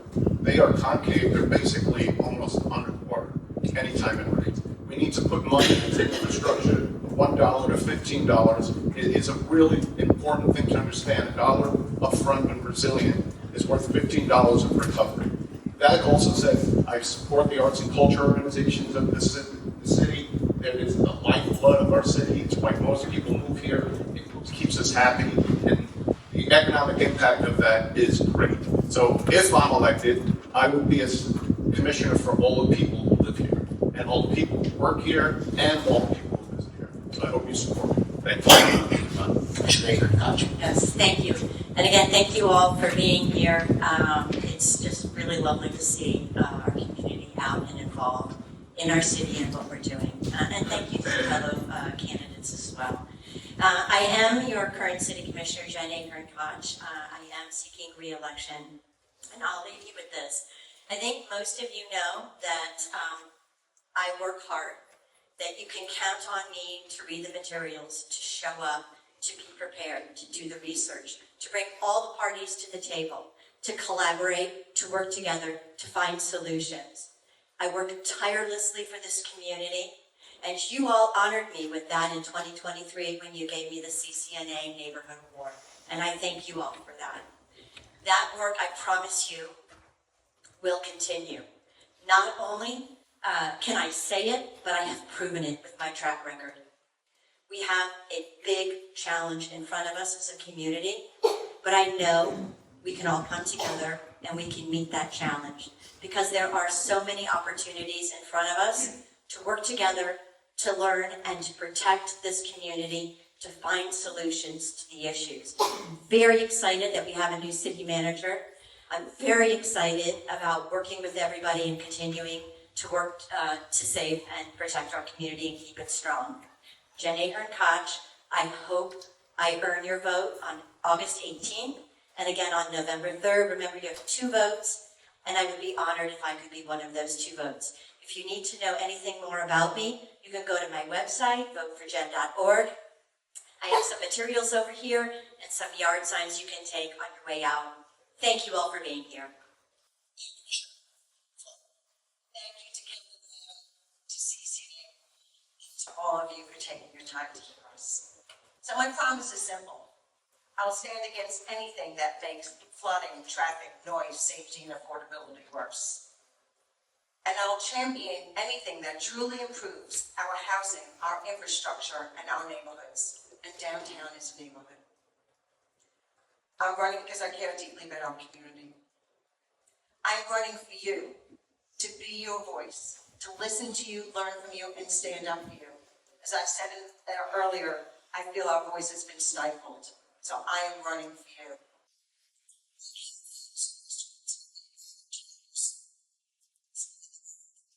A sign in your yard, a donation to my campaign, and of course your vote. A vote for me is a vote for you in City Hall. If you visit my website, voteforflo.org, we have over 25 of my 50+ speeches I've done at City Hall. You don't need to read them all, but you can see what I've been standing up for over a decade. I've been walking the talk.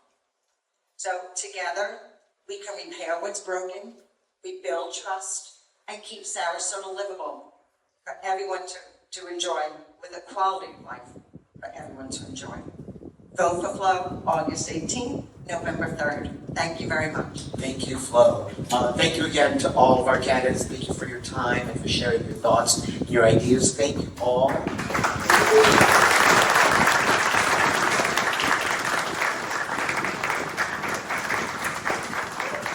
Thank you all for being here today and for trusting me over the last couple of hours. Thank you.